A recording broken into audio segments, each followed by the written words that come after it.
The media is at it again, and they are saying that it now costs less to rent than it does to buy, meaning your monthly rent would be less than your mortgage payment due to mortgage rates being a little higher. Well, that's going to keep a lot of people on the fence. But if you want the whole story, you really need to do a rent versus own calculation in the county and area that you're looking to buy. I have an example here that we did in Bucks County, Pennsylvania, with a $400,000 purchase and 20% down. Let me show you the real results here.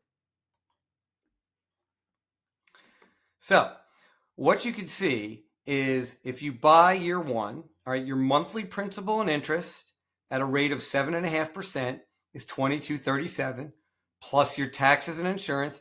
And we're even going to put in maintenance and repair costs in here, all right, just to level the playing field. And that's going to give you a total monthly expense of $3,037.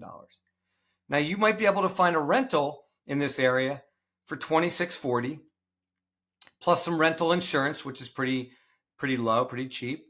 And so in this case, your monthly rent of $26.80 is less than your mortgage payment and your maintenance and repair costs and your taxes and insurance, everything, by a little bit.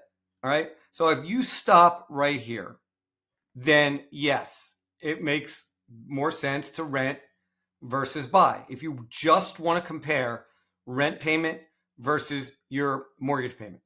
Again, if you stop right there, go ahead and rent, right? You want the big picture? We got to continue on here for another minute or so. Now, let's say you're going to keep the house for 9 years. Right now, when we run this, I can run this any way you want. If you tell me you're going to keep the house for 5 years, I'll run it for 5 years. 7 years, 10 years, for life, whatever. But 9 years seems to be about the average before people sell. So we're going to use 9 years. So the monthly expense with rent going up, okay, in 9 years brings your total to $36.68 after year 9, where your monthly expense stays the same with your principal and interest. Your taxes and insurance and repairs go up a little bit, but your rent is clearly going to be higher in 9 years. Now, if you do your total cash flow, 9 years of owning, you're at about $332,000 out of pocket. Renting, you're at about $339,000 out of pocket. About $7,000 that you save if you were to buy versus rent. But that isn't even what I'm talking about here. I don't even care if this is zero, right? This is just gravy right here. What people don't take into account is appreciation of your home. And if you keep a home for 9 years in Bucks County, you can expect that you could possibly gain an appreciation of about $138,000. Plus, in 9 years on that loan, right, 20% down at 7.5%, you're going to pay down about $37,000 of your balance. So when you add all that up, you have a nice amount of appreciation to gain there. So remember, starting home value was $400,000. We're going with a modest 3.34% appreciation, right? Your estimated home value after 9 years could be around $540,000. Again, your original loan amount started at $320,000, and now that's down to $283,000. You're putting yourself in a lot better position from a net worth standpoint to buy versus rent.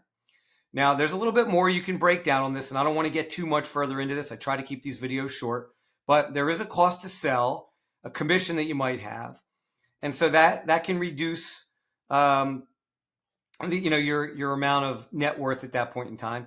But you also have a tax benefit for owning as well. Assuming you're in a 22% tax bracket, you get some write-off there. So we have to add that back in.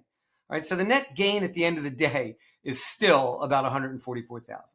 I went a little bit longer than I wanted to here, but the idea is that you want to get a rent versus own calculation before you make that decision. Okay, if you like what you hear, please hit like and subscribe to my YouTube page. Just click on the link and it'll bring you right there. Have a great day.